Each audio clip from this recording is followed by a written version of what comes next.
Assalamualaikum warahmatullahi wabarakatuh. Perkenalkan, nama saya Sigit Sabto Nugroho, dosen pada program studi ilmu hukum, Fakultas Hukum Universitas Merdeka Madiun. Dalam video kali ini, saya akan menyampaikan video pembelajaran untuk persyaratan sebagai salah satu persyaratan sertifikasi dosen tahun 2024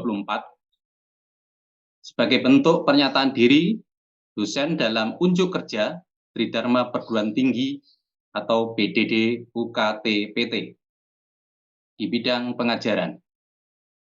Dalam hal ini, saya akan menyampaikan rencana pembelajaran semester atau RPS mata kuliah hukum adat. Adapun mata kuliah hukum adat merupakan mata kuliah wajib yang ditempuh mahasiswa pada semester 2 dan memiliki bobot SKS 2 SKS. Adapun capaian pembelajaran program studi yang dibebankan pada mata kuliah, yang pertama berkaitan dengan sikap, kemudian yang berkaitan dengan pengetahuan, yang ketiga berkaitan dengan keterampilan umum, serta yang keempat berkaitan dengan keterampilan khusus.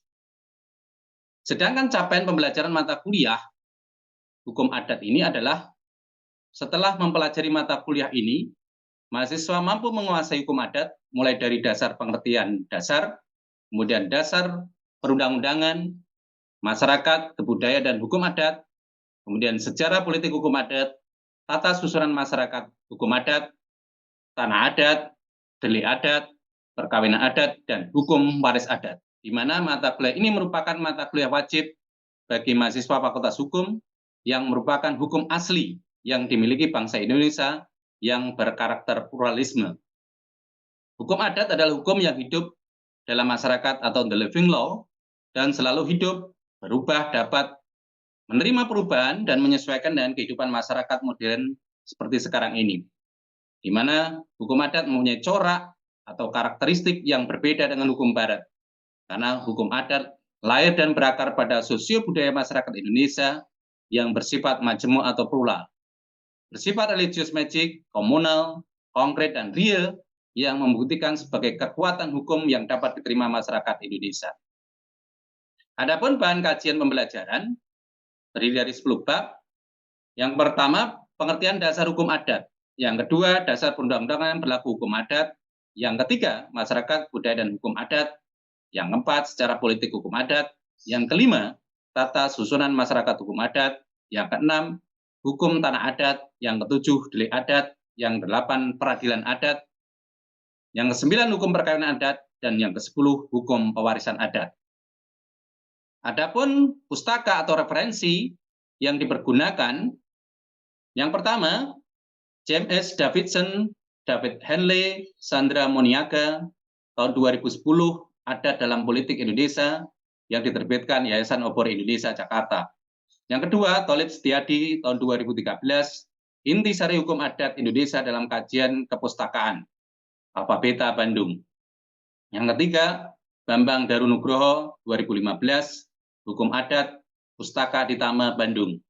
Yang keempat, Sigit Sabto Nugroho, 2016, Pengantar Hukum Adat, Pustaka Iltizam Surakarta. Yang kelima, Sigit Sabto Nugroho, 2016, Hukum Waris Adat, Pustaka Iltizam Surakarta. Yang keenam, Sigit Sabto Nugroho, 2020, Pengantar Hukum Waris Adat, edisi revisi, diterbitkan Legasia Klaten.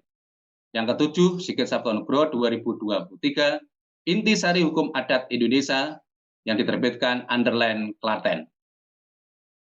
Adapun referensi pendukung antara lain berupa artikel jurnal yang terbit di Proceeding dan di jurnal ilmiah. Yang pertama, Nugroho dan Elvi Andri, Mamayu Ayuning Bawono, melacak spiritualitas transendensi hukum pengelolaan sumber daya alam berbasis kearifan lokal masyarakat Jawa. Proceeding, Seminar Nasional, dan Call Paper Hukum Transendental. Kemudian Nugroho, Pujiono, dan Tohari, Hukum Tanah, Konstruksi, Penyelesaian Sengketa Tanah, Gade Tanah berbasis hukum adat di Kabupaten Ngawi, Justisia Merdeka.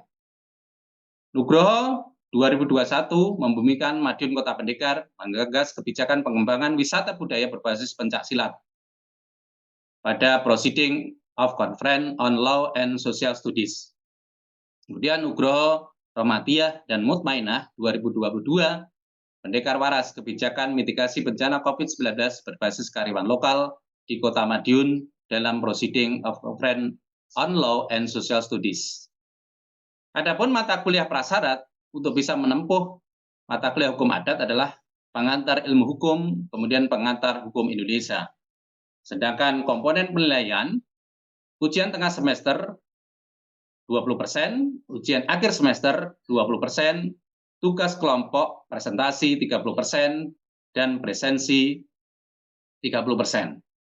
Sedangkan kriteria penilaian mendasarkan pada peraturan pada Universitas Merdeka Madiun.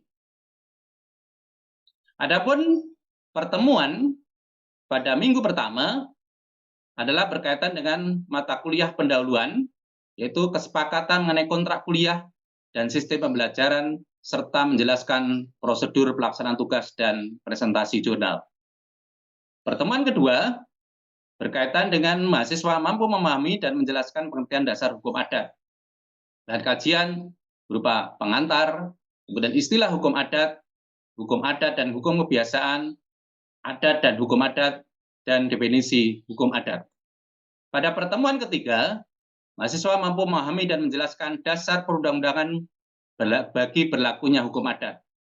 Dalam kajian ini, dasarnya berkaitan dengan Undang-Undang Dasar 1945, Undang-Undang Dasar Sementara tahun 1950, Indisial Stat Regeling, Undang-Undang Darurat Nomor 1 tahun 51, dan Undang-Undang Kekuasaan Kehakiman.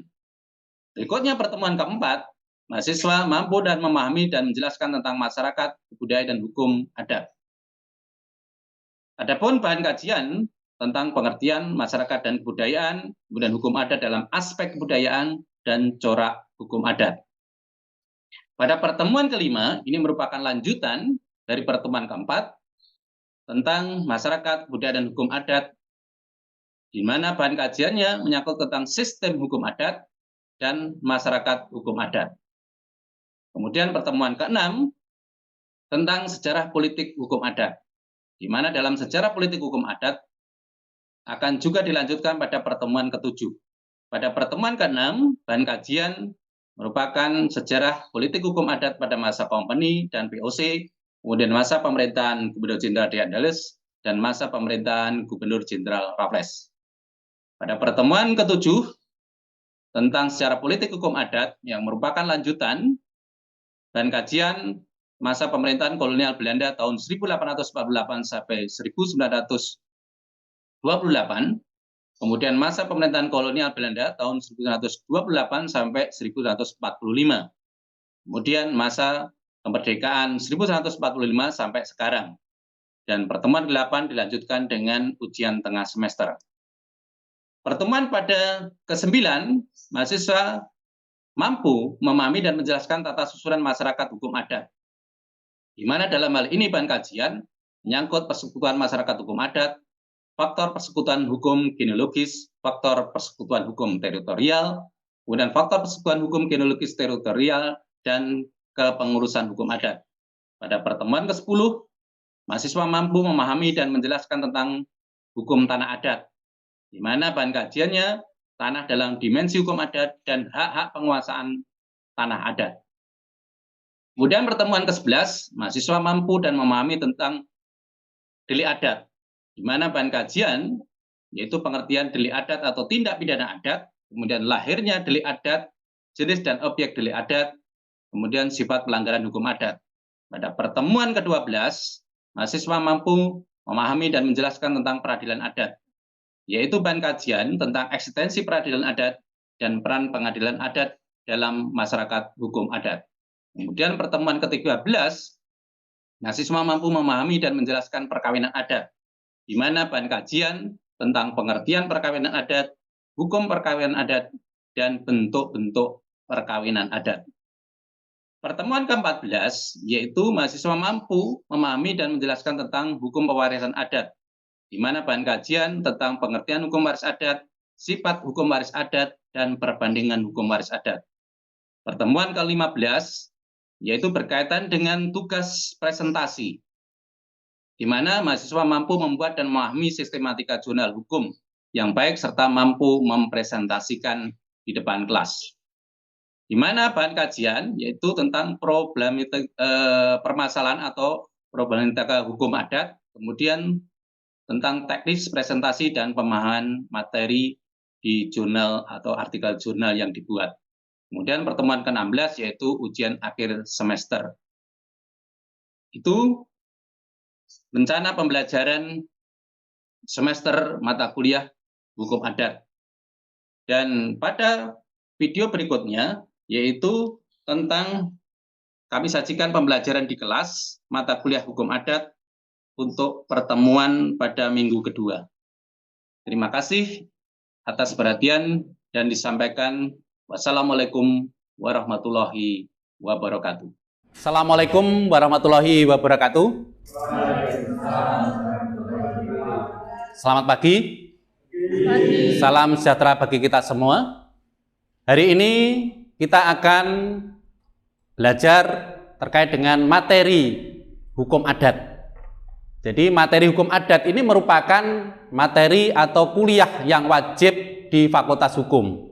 Adapun mata kuliah hukum adat itu merupakan ada mata kuliah prasyarat yang harus dipenuhi, yaitu mata kuliah pengantar ilmu hukum dan pengantar hukum Indonesia.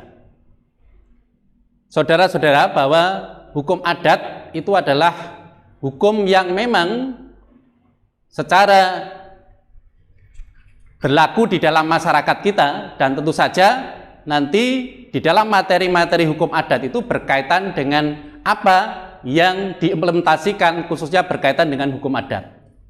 Apakah selama ini saudara pernah dengar atau pernah mengetahui tentang hukum adat? Pernah? Ada yang tahu mungkin apa yang selama ini saudara ketahui tentang hukum adat? Saya, Pak. Ya. Menurut saya, hukum adat adalah hukum yang berasal dari kebiasaan masyarakat turun-temurun. Ya, hukum yang berasal dari kebiasaan secara turun-menurun atau tradisi. Mungkin ada yang lain? Ya. Jadi hukum adat di Indonesia ini bersifat tidak tertulis. Oke, jadi hukum adat memang sebagian besar itu tidak tertulis. Jadi itu adalah beberapa hal yang mungkin saudara ketahui bahwa ternyata sebagian besar masyarakat di Indonesia itu menggunakan hukum adat. Dan memang sebagian besar itu memang tidak tertulis. Kalau kita lihat bahwa di kalangan masyarakat bahwa ternyata hukum adat itu memang istilahnya belum dikenal secara luas. Karena yang diketahui di dalam masyarakat ternyata bahwa masyarakat itu membedakan antara istilah adat dan istilah hukum. Di mana istilah adat itu dari bahasa Arab adah yang berarti kebiasaan. Tadi betul bahwa kebiasaan ada sesuatu yang dilakukan secara berulang-ulang. Jadi konsisten berulang-ulang. Misalkan adanya bersih desa di suatu pedesaan, di mana setiap tahun itu dilakukan secara berulang-ulang. Itu istilah adat. Sedangkan istilah hukum itu mengacu pada hukum agama. Kenapa? Kita tahu masyarakat Indonesia itu masyarakat yang beragama, maka dalam hal ini istilah hukum itu dikaitkan dengan di dalam urusan agama. Misalkan ada apakah adat itu wajib, apakah adat itu sunnah, apakah adat itu mubah, makruh dan sebagainya. Itu kalau di kalangan masyarakat. Jadi dalam hal ini karena masyarakat awam yang tahu itu adalah bahwa adat itu adalah kebiasaan atau tradisi yang dijalankan secara turun-temurun. Kemudian kalau kita lihat istilah adat sendiri atau hukum adat itu baru dipergunakan itu kurang lebih tahun 1926. Jadi itu baru dimuat di dalam suatu produk peraturan perundang-undangan. Kalau kita lihat bahwa istilah yang dipakai di dalam peraturan perundang-undangan itu bukan menggunakan istilah adat reh atau hukum adat, tetapi digunakan istilah Godsdienstwetwet atau peraturan tentang keagamaan. Jadi mungkin ada yang tahu kenapa adanya peraturan keagamaan pada saat itu. Jelas dalam hal ini kalau nanti kita lihat ternyata ini ada beberapa istilah yang dipakai di dalam peraturan perundang-undangan ketika zaman Belanda dulu. Di dalam AB, Algemene Bepalingen Wetgeving. Itu kalau di dalam ketentuan umum, kalau kita baca di dalam suatu undang-undang. Di sana digunakan istilah ketentuan umum atau dalam hal ini juga berkaitan dengan istilah Godsdienstwetten. Kemudian juga ada istilah Volkstellingen en Gebruiken, jadi lembaga-lembaga rakyat. Jadi istilah yang digunakan di dalam peraturan perundang-undangan tidak menggunakan istilah adat reh. Baru kurang lebih sekitar tahun 1929 itu baru digunakan adat reh. Jadi istilah hukum adat. Itu kalau kita lihat. Kenapa hal demikian? Karena di dalam hal ini ketika di Belanda dulu itu berlaku yang namanya teori yang sangat berpengaruh terhadap penggunaan istilah Godsdienstwetten tadi. Jadi dikatakan bahwa adat istiadat dalam suatu golongan masyarakat adalah penerimaan, resepsio. Jadi artinya apa? Apa yang ada di dalam hukum adat itu dikategorikan sebagai hukum agama. Maka identik sekali hukum adat sebagai hukum agama. Kenapa? Karena kita tahu sebagian besar masyarakat di Indonesia itu memang masyarakat yang beragama. Maka kemudian hukum adatnya juga demikian. Maka teori ini yang melatar belakangi kenapa di dalam istilah-istilah peraturan pada masa kolonial Belanda digunakan istilah Godsdienstwetten atau peraturan keagamaan. Ini. Jadi hukum adat identik dengan hukum agama. Hukum agama identik dengan hukum adat.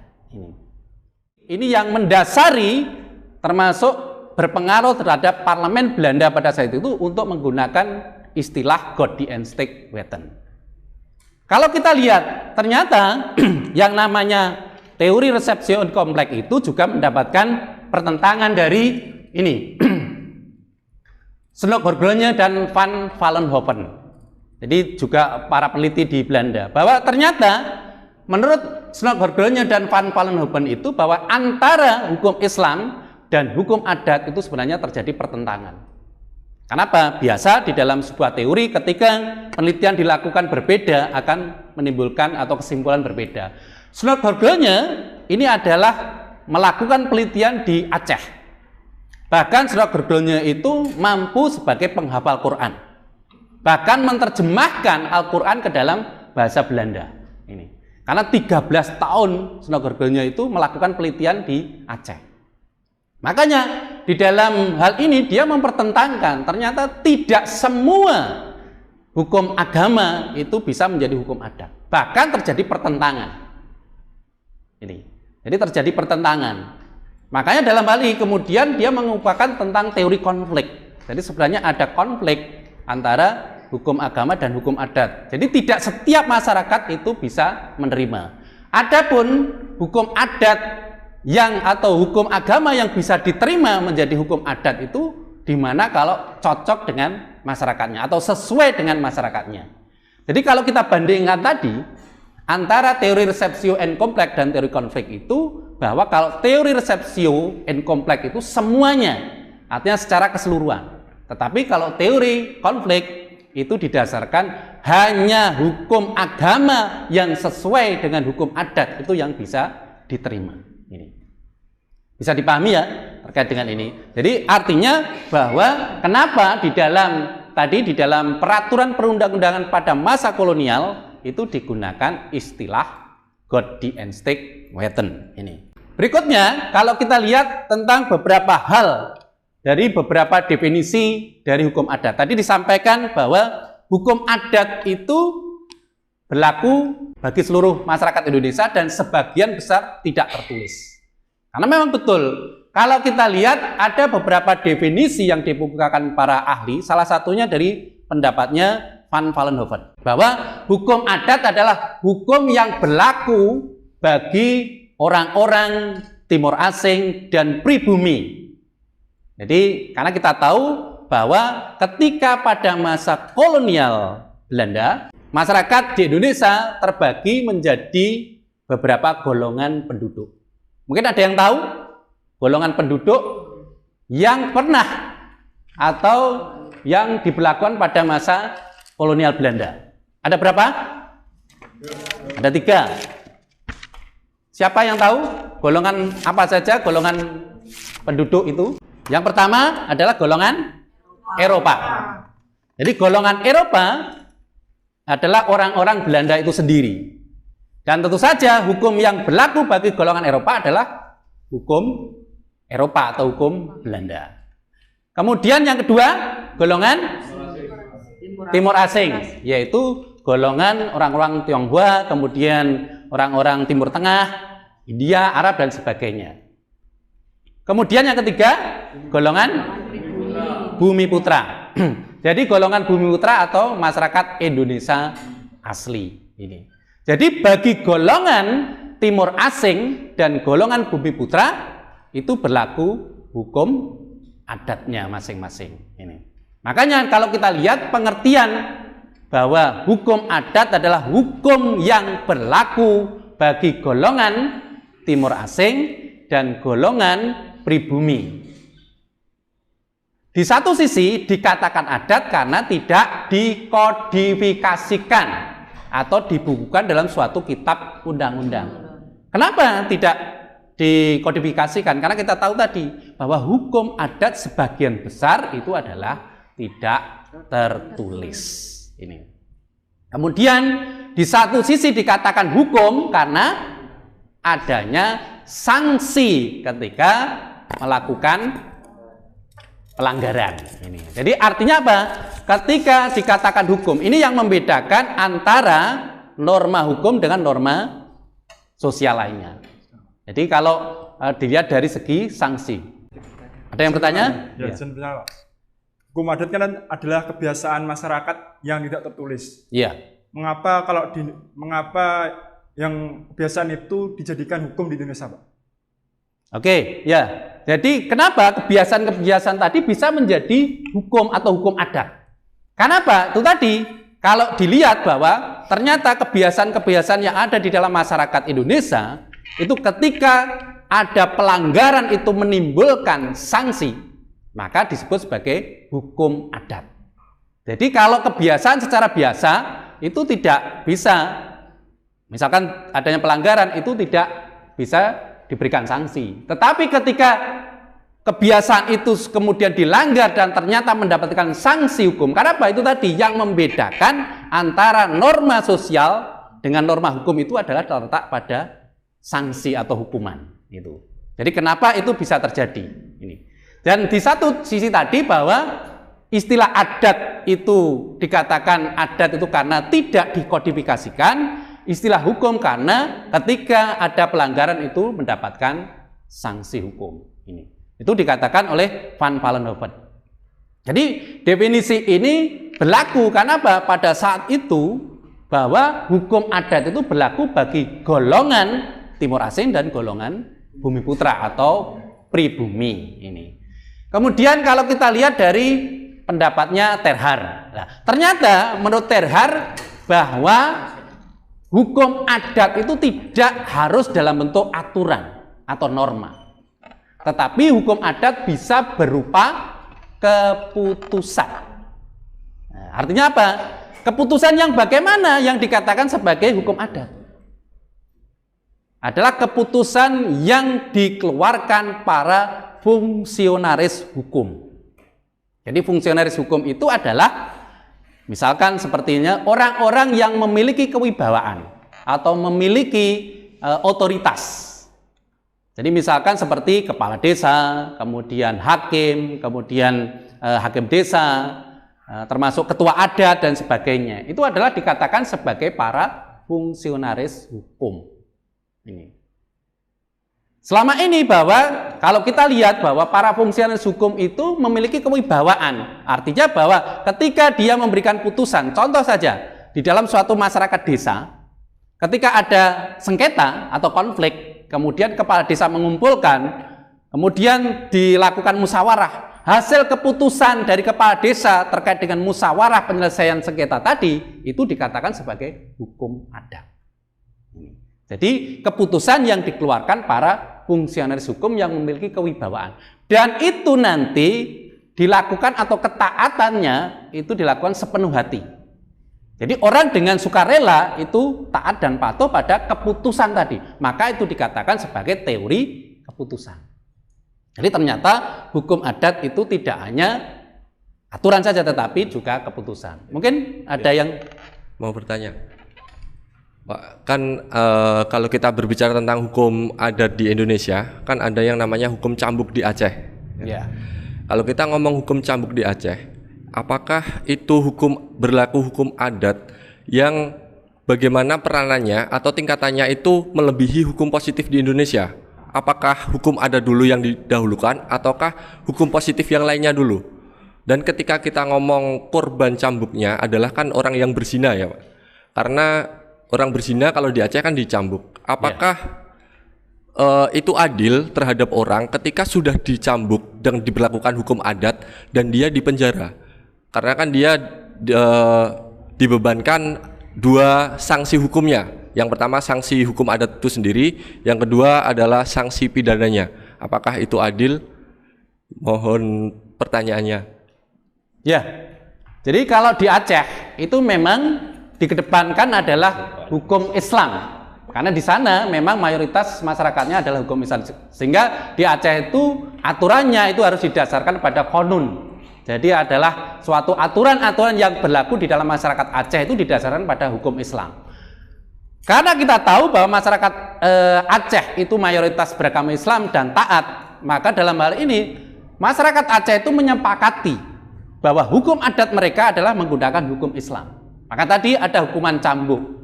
Itu salah satunya adalah hukuman cambuk ketika orang melakukan atau berzina ini.